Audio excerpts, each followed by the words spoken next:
Stuart, what sort of game are we going to see? You know, when heavyweights in the Premier League meet this early in the season, often it can be quite a neutral game. It finished 1-1 last year at the Etihad. What do you expect this time? I'm expecting an attacking game. Liverpool love to play on the counter-attack. Manchester City want to play on the front foot most of the time. Again, it's about could be about formations. Will Man City go to a back three, which will then try and nullify the wide players coming in so that the two wide centre-backs go up against them and they have a holding midfield player against Firmino. But I think it's going to be an outstanding game. I think they will play with the front two, Manchester City, and I think they'll cause Liverpool's back four problems. It'll also be good to see who Klopp will play in goal. Mignolet or Karius? I would still go with Mignolet. Do you like Stewie's tactical breakdown there? Well, yeah, I mean, I think he did say that after the game where Karius came in that Mignolet would still be his number one. Yeah. So I would expect him to come in. I think Klopp's decisions are a lot more simplified than Guardiola's. The start of Man City's season, I still think he's searching for the right balance and the right answers. With these new talented players coming in, with Mendy getting some game time, with Bernardo Silva getting some game time, with the rotation of the front two as a one, you know. So I still think he's tinkering more with what's going to work best for this Man City squad, and I think that would be a worry for Liverpool at the weekend. I fancy Man City to get it right at home. Stevie, Mignolet or Karius? Who's starting? Oh, no question, Mignolet. Yeah. Listen, Karius, as much as Klopp's saying he was just playing Karius that one game to give him some time on the field, you got to say Karius never did himself any favours whatsoever. Fortunately, Arsenal didn't get a shot on target, but with his feet, he was absolutely horrendous. And by the time the game was finished, people were kind of sniggering every time the ball went to the Karius' feet. So for me, it's easy. Mignolet starts. Karius played himself out. Ian, you mentioned the start time, the Saturday lunchtime start to this game. Is that going to have an effect? What sort of game are we going to see? You sometimes get a bit of a slow start, don't you, when it is a Saturday lunchtime game, and it's coming after the international break as well. But I think the chemistry between these two attacking sides means that it's probably going to be a very entertaining game. I think the best player in the Premier League so far this season has been Roberto Firmino. What shape he's in after the international break, we shall see. But he's been sensational so far. Liverpool usually give City a pretty good game, and I think they will again. Yeah, they do have an excellent recent record against City. Doesn't affect the SPI, though. 54% favourites, Man City. Liverpool given just a 22% chance to go to the Etihad and win, 24% the draw. Stuart, what's your prognostication? What's going to happen? I'm going to go with the 24%. I think it will be a good game, but I think it will be a draw. I think both sides will score. I think it'll be an excellent game. So, Stewie with the draw. Ian, let's go to you next. Prediction? 2-2.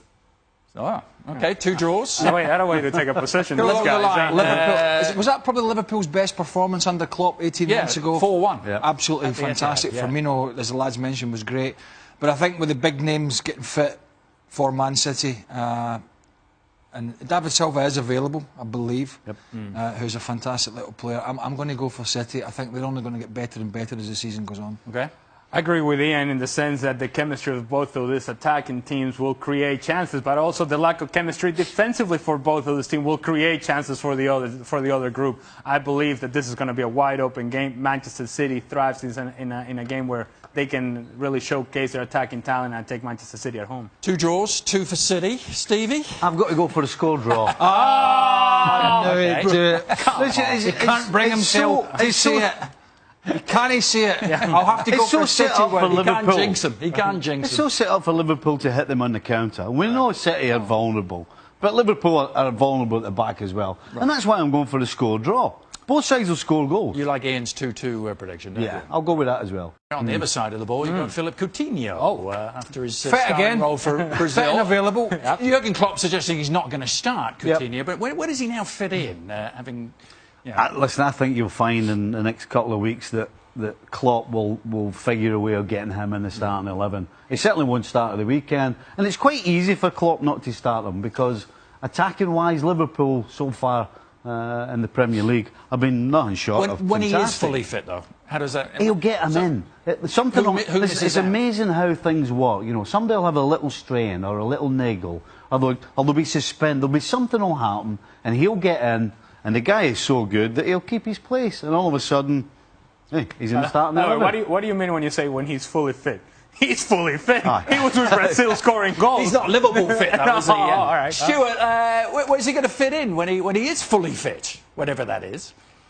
Well, I don't think he's going to play in the front three because Salah and Mane play in those wide areas and then make those forward runs. Firmino plays as the centre forward and then drops into midfield when they get good possession. So I think he's going to have to play as one of the three midfield players, the positions that maybe Emre Can is playing at the moment, maybe the position that Wijnaldum is playing at the moment. So that's where I can see him coming into the team. But he'll have to do a little bit more defensive work than we've seen him do before if he's going to play in those positions. That was the three ball that played, that Robbo mentioned, that played ever so well against Arsenal. I mean, Arsenal were terrible. Maybe that came into it. But Wijnaldum, Can and Henderson, who had a very good game against Arsenal, as did the two wide boys in the front three. And he does like Klopp because, and Klopp talked about this, Firmino's movement just drags centre-halves around, and that allows the space for the wider boys to come inside or midfielders to make runs. So unless somebody picks up a strain or unless Liverpool have a fall off the chart in terms of performances or results, then Philippe Coutinho might just have to wait his turn. However, if you turn down 150 million whatever for Coutinho, I mean, he's going to play. Yeah. But if you're winning, Ali. Well, you're winning. I understand that, but if you're making the statement of, okay, hold on a second, we are keeping this player, he's part of our present and our future, and we're going to build around this guy, he's got to be on the field. But if I'm winning every week, if I'm playing like they did against Arsenal, and I'm not suggesting it's going to be that easy down the line, there'll be some tougher tests. But if I keep winning and producing performances like that, then... And don't forget, Coutinho made it clear he wanted to leave Liverpool. It was just Liverpool was steadfast and said no. That I wouldn't make a change. I would keep him on the bench. Now, ultimately, he'll try and squeeze him in somewhere down the line. But if Liverpool keep winning, which is obviously is good for them, then the Brazilian might have to wait.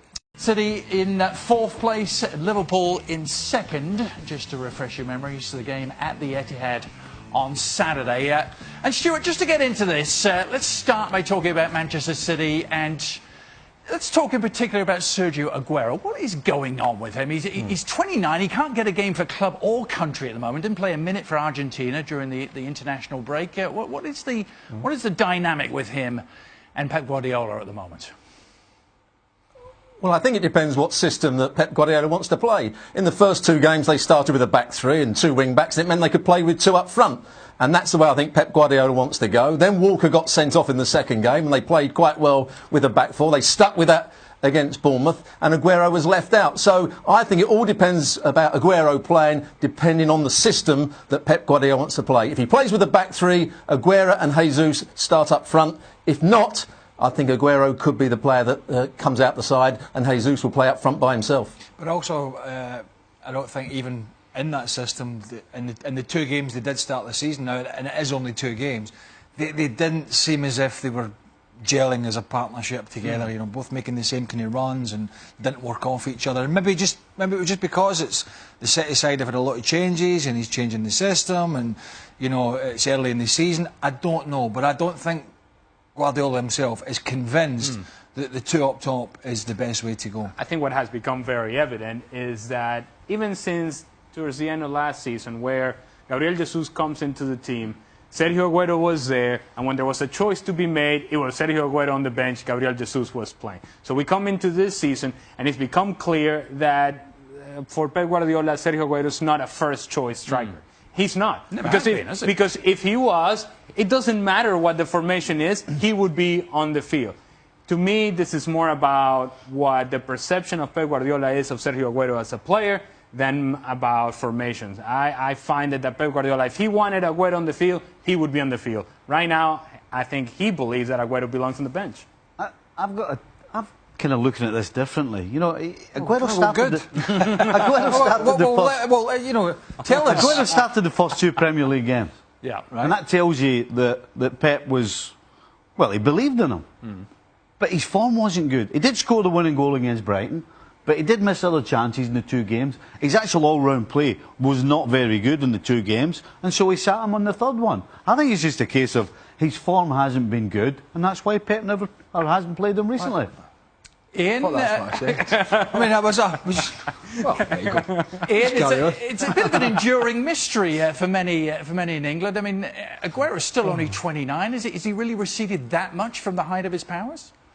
Well, there's a lot of people here who think Pep Guardiola is looking a gift horse in the mouth. Sergio Aguero has scored 44 Premier League goals in the last 2 seasons. Only Harry Kane has done better than that. Aguero's done it season after season after season, but there's no doubt about it. Yeah, it depends on the formation, as Stuart was saying, but Gabriel Jesus is ahead of Sergio Aguero in the pecking order at the moment. So, yep, you're right, it's a bit of a mystery. I think this game might be affected a little bit because the timing's not great, is it? Saturday lunchtime, a lot of the key players in this game will have just arrived back from South America. So his record against Liverpool, sorry Adrian, his record against Liverpool at home, sorry to bore you, but it's actually very good. I know you did your research on that. His record against most teams is very good, but his record against Liverpool is particularly good at home. I mean, he's a good player. He's a great little player.